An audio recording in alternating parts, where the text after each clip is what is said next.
sekarang ni nak kahwin boleh jadi depression tau. Pusing, pening kepala. So saya ada terbaca satu kereta akhbar ni, minta hantaran 50,000 lelaki pilih berpisah secara baik. Apparently ni memang zaman sekarang macam ni Gen Z kalau nak kahwin, nak cari pasangan, memang mereka go direct to the point, which is great lah. For me it's admirable. Sebab zaman saya dulu masa nak kahwin, topik kahwin tu sendiri adalah topik yang tabu. Kalau nak berkenalan kan, tak adalah nak terus like, oh I nak kahwin dengan you, hantaran ni berapa. Perbualan ni akan mengambil masa yang lama sedikit. Sebab zaman-zaman saya Gen Y ni macam saya rasa lah dimomokkan dengan, oh nak kahwin ni lelaki, saya kena ready dari segi kewangan, saya kena kukuh, saya dah ada kenderaan sendiri, saya pun dah ada rumah sendiri, kerjaya yang stabil, baru fikir pasal kahwin. Sekarang Gen Z dah terbiasa dengan zaman yang semuanya very fast, dan maklumat pun very fast, social media pun TikTok cepat kan. Maybe benda tu pun dah terikut-ikut sampai nak kahwin pun very fast, very direct, very straight to the point. So bila saya baca ni, saya macam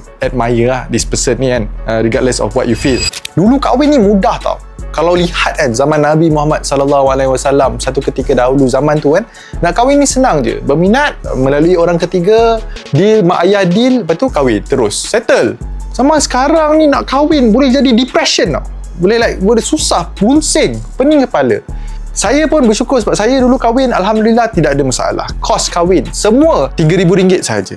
Kenapa kosnya rendah? Sebab saya ingat time tu saya kahwin masa saya tengah belajar lagi. Kedua, sebab saya belajar di UK and cuti saya adalah pada waktu bulan Ramadan. So bukan saja saya kahwin masa waktu belajar, tetapi saya kahwin waktu bulan Ramadan. Majlis kahwin tu adalah lepas buka puasa. And saya buat kat masjid yang mana saya nikah. Sekali harung, everything senang, kos, hantarannya, cincinnya, makannya. Like again, kahwin bagi saya it's not just about nak ada majlis yang mewah, yang megah, tetapi adalah keberkatan itu yang paling penting bagi saya. Okay? Adalah untuk mengeratkan silaturahim antara dua keluarga. Okay? Menyatukan dua keluarga dan menghalalkan hubungan itu. Dia lebih indah daripada tayar aja duduk kat atas pelamin. Again, tak salah. Cuma saya berpendapat lepas hari kahwin itu yang lebih penting, nak kekal itu. Berapa ramai artis-artis yang kahwin yang memakan kos beratus-ratus ribu, tapi perkahwinan itu last for 1 year, 2 years, 3 years, lepas tu cerai. Like I say, it's not just about the wedding day, it's about tempoh perkahwinan itu yang lebih penting. Okay, so hari ni saya just nak kongsikan kepada anda, how can you get married tanpa menjejaskan kewangan anda masing-masing. Yang pertama, pilihlah orang yang betul, sekufu, sanggup terima anda seadanya. Be realistic. So kalau anda baru saja mula bekerja, gaji pun mungkin baru RM2,000 and nak kahwin, tak ada masalah. The goal here is to grow together. So orang yang gaji RM2,000 kahwin dengan gaji RM2,000, okey lah. Janganlah orang yang gaji RM2,000 tapi mengidamkan orang yang gaji RM15,000. Itu macam dah tak sekufu. Even dalam Islam pun menitik beratkan sekufu itu. Sekufu antara lelaki dan perempuan. In fact, benda ni saya belajar daripada Syekh tentang konsep nafkah kan. Suami nak beri nafkah kepada isteri. Bagi mereka, kehidupan yang sama ataupun lebih baik daripada kehidupan yang perempuan ini dapat daripada mak ayah kan. Kalaulah anda kahwin dengan seorang perempuan yang mak ayahnya multi-millionaire, billionaire, perempuan ni kalau travel ke mana-mana naik first class, anda janganlah bagi dia naik taksi ataupun bagi naik bas. Taksi mahal naik bas, faham tak? So that's why again, sekufu tu sangat-sangat penting dalam Islam. So cari orang yang anda boleh at least maintain the same standard or give them better standard. Sebab tu saya again admire this person, whoever he is, iaitu like awal-awal dah clear cut dah. Ini kemampuan saya. Kalau kalau you still berkeras nak minta hantaran 50,000 ke whatever it is, ukur baju di badan sendiri. Okay, you have a decision, you can make that decision. Okay, especially kepada lelaki lah di luar sana, sebab sometimes lelaki tu yang kena bear the cost. Yang kedua, buatlah majlis di rumah sendiri. Zaman-zaman dulu mereka buat di taman tau. Zaman sekarang kalau kahwin, nak kahwin dekat dewan. Problem dengan kahwin kat dewan ni, dewan tu besar. So bila dewan ni besar, ni law of Parkinson's law. Parkinson's law ni basically, bila anda ada dewan yang besar, automatically otak anda nak isi dewan itu. Let's say lah anda buat majlis dekat kawasan perumahan, depan rumah. Anda tahu depan rumah anda ni kecil je. Paling-paling pun boleh buat 2-3 kanopi cukup. Sekali makan 50 orang. 5 round, paling-paling pun maksimum 10 round. So about like what? 250 ke 500 orang sahaja. Kecil. Tapi bila anda buat kat dewan, Dewan pula besar. Sekali duduk sitting dia dah boleh 200-300 orang. Then anda akan fikir, oi, macam mana nak penuhkan? Anda pun mulalah ajak orang yang anda tak kenal pun.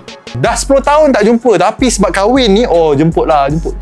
Not only that, jemputlah sanak saudara dan sebagainya. So ini yang dimaksudkan. So cost akan jadi lebih tinggi. So kalau anda buat dekat kawasan rumah anda sendiri yang kecil, then at least you can cut cost there. Okay, dengan cara jemput orang-orang yang betul-betul dekat dengan anda. Yang ketiga ini, kongsi kos bersama-sama. Zaman sekarang ini, jangan fikir like semua kos kena ditampung oleh satu pihak saja. Contohnya, laki yang kena tanggung ataupun perempuan dia kena tanggung. Zaman sekarang ni, zaman kos sangat-sangat mahal. Kita hidup pada zaman yang mana gaji tak setimpal dengan cost of living. This one, I believe everyone can agree. So disebabkan itu, saya galakkan untuk anda kongsi kos. Be fair.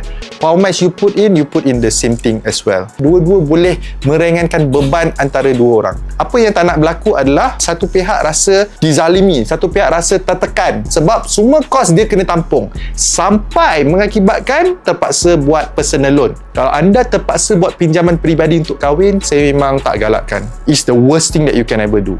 Lebih baik anda buat loan untuk beli kereta misalnya. Sebab at least kalau anda beli kereta, boleh mencari rezeki. Kalau anda buat untuk kahwin, apa yang anda boleh buat? Anda boleh menunjukkan kepada orang ramai, wah bagusnya perkahwinan dia, hebat. Trust me, orang-orang yang datang ke wedding anda, mereka hanya enjoy that moment. Sebaik saja mereka meninggalkan wedding anda itu, mereka akan meneruskan kehidupan mereka macam biasa. Mereka dah lupa dah makan apa, anda pakai baju apa. Nobody cares except you. But not only that, you care and you have to continue to pay sebab anda buat loan. So poin yang keempat adalah gabungkan majlis. Kita jangan ikut zaman atuk nenek, zaman mak ayah. Majlis laki-laki, majlis perempuan-perempuan. Kalau mampu, kalau mereka yang mampu itu tak ada masalah. Tapi bagi mereka yang memang kesuntukan kewangan, so gabungkan majlis supaya buat satu majlis laki perempuan buat kat satu tempat, supaya boleh jimatkan kos. Tapi kalau nak buat dua majlis, so majlis utama tu adalah majlis kat belah perempuan. Tapi bila buat majlis kat belah laki ni, cut kos gila-gila. Cut kos dari segi apa? Buat kat rumah. Majlis di rumah sendiri, yang pertama. Yang kedua, buat dekat very small, for selected group of people saja. Maybe like 200 orang saja. Especially bagi mereka yang kahwin dengan pasangan yang duduk jauh. Contohnya kalau anda base kat Selangor, kahwin dengan orang Perlis, kan jauh kan. So family yang kat Selangor nak pergi Perlis mungkin jauh. So anda buatlah satu, tapi very small, hanya kepada mereka yang berdekatan, duduk kat Selangor sahaja. These are the things that you can do untuk minimize the cost. Yang kelima is my favorite. Nak bagi hantaran ataupun mas kahwin itu, bagilah berbentuk emas. Emas tulen bukan emas putih, bukan belian, bukan emas 999. Kenapa? Sebab saya lihat, walaupun anda bagi hantaran itu, value itu kekal. Dia disandarkan kepada emas, dan emas tu kekal. Benda ni over long period of time, satu, value dia insyaAllah akan naik. Kedua, let's say lah, something happen ataupun ada emergency situation, at least wife boleh gunakan emas itu untuk sama ada pajakkan emas itu, so boleh keluarkan sedikit cash untuk sustain kehidupan, ataupun boleh jual emas itu. So the value is there and it lasts longer. So these are tips bagaimana anda nak mengoptimize lah, cakap pun dengan doktor kewangan So everything kena optimize supaya satu, anda dapat memelihara kewangan anda. Yang kedua, anda dapat gunakan duit simpanan anda untuk sustain perkahwinan tersebut rather than untuk satu hari sahaja. Dan yang ketiga, anda pun dapat mengekalkan nilai perkahwinan tersebut untuk masa hadapan. Jadikanlah kahwin ni sebagai satu perkara yang normal rather than buat benda couple dan sebagainya which is haram. So kahwin is the best thing, okay? And not only that, adalah satu ibadah. That's all from me. I'll see you in my next video.